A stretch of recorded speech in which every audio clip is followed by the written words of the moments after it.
Thank you very much. On behalf of the great Empire State and the whole family of New York, let me thank you for the great privilege of being able to address this convention. Please allow me to skip the stories and the poetry and the temptation to deal in nice but vague rhetoric. Let me instead use this valuable opportunity to deal immediately with the questions that should determine this election and that we all know are vital to the American people. 10 days ago, President Reagan admitted that although some people in this country seem to be doing well nowadays, others were unhappy, even worried about themselves, their families, and their futures. The president said that he didn't understand that fear. He said, "Why, this country is a shining city on a hill." And the president is right. In many ways, we are a shining city on a hill. But the hard truth is that not everyone is sharing in this city's splendor and glory. A shining city is perhaps all the president sees from the portico of the White House and the veranda of his ranch, where everyone seems to be doing well. But there's another city. There's another part to the shining city. The part where some people can't pay their mortgages, and most young people can't afford one. Where students can't afford the education they need, and middle-class parents watch the dreams they hold for their children evaporate. In this part of the city, there are more poor than ever, more families in trouble, more and more people who need help but can't find it. Even worse, there are elderly people who tremble in the basements of the houses there. And there are people who sleep in the city's streets, in the gutter, where the glitter doesn't show. There are ghettos where thousands of young people without a job or an education give their lives away to drug dealers every day. There is despair, Mr. President, in the faces that you don't see, in the places that you don't visit, in your shining city. In fact, Mr. President, this is a nation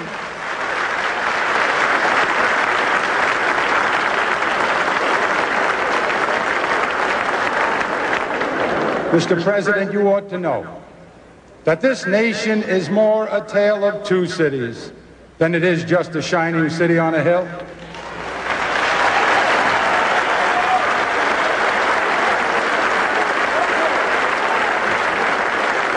Maybe, Mr. President, if you visited some more places, maybe if you went to Appalachia where some people still live in sheds, maybe if you went to Lackawanna where thousands of unemployed steel workers wonder why we subsidize foreign steel.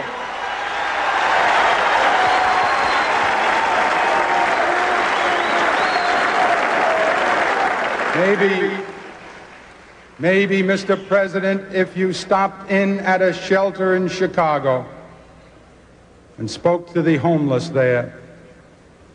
Maybe, Mr. President, if you asked a woman who had been denied the help she needed to feed her children because you said you needed the money for a tax break for a millionaire or for a missile we couldn't afford to use.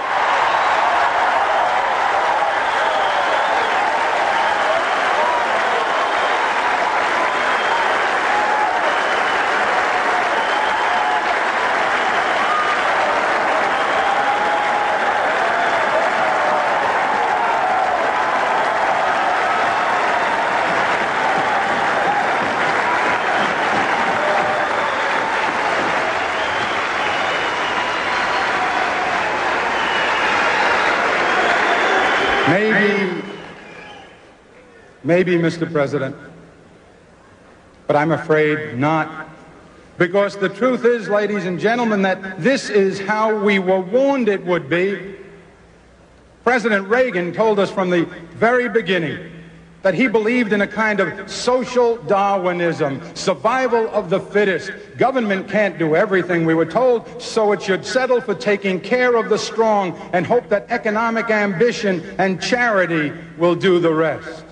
make the rich richer, and what falls from the table will be enough for the middle class and those who are trying desperately to work their way into the middle class.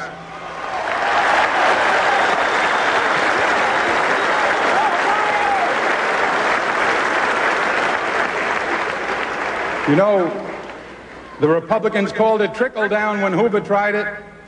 Now they call it supply side, but it's the same shining city for those relative few who are lucky enough to live in its good neighborhoods. But for the people who are excluded, for the people who are locked out, all they can do is stare from a distance at that city's glimmering towers. It's an old story. It's as old as our history. The difference between Democrats and Republicans has always been measured in courage and confidence. The Republicans believe that the wagon train will not make it to the frontier unless some of the old, some of the young, some of the weak are left behind by the side of the trail. The strong, they tell us, will inherit the land.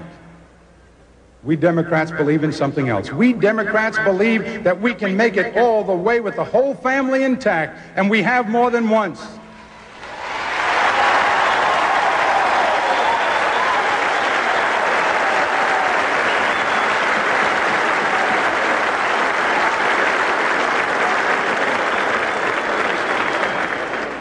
Ever since Franklin Roosevelt lifted himself from his wheelchair to lift this nation from its knees, wagon train after wagon train to new frontiers of education, housing, peace, the whole family aboard, constantly reaching out to extend and enlarge that family, lifting them up into the wagon on the way, blacks and Hispanics and people of every ethnic group and Native Americans, all those struggling to build their families and claim some small share of America.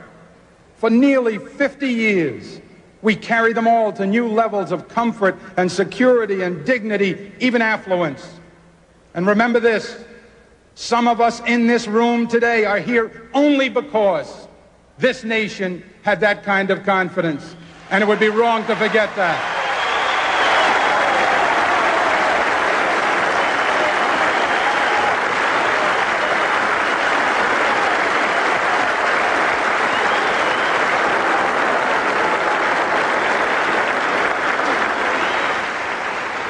So here we are at this convention to remind ourselves where we come from and to claim the future for ourselves and for our children. Today, our great Democratic Party, which has saved this nation from depression, from fascism, from racism, from corruption, is called upon to do it again.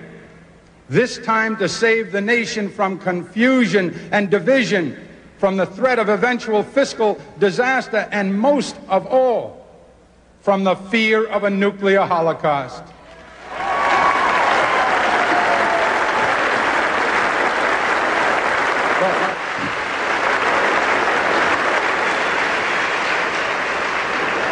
That's not going to be easy. Mo Udall is exactly right. It won't be easy.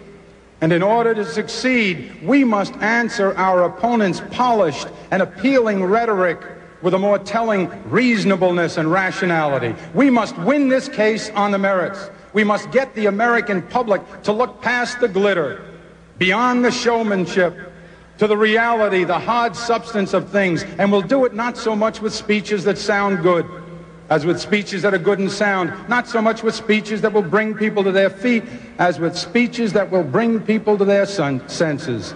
We must make the American people hear our tale of two cities. We must convince them that we don't have to settle for two cities, that we can have one city, indivisible, shining for all of its people. Now,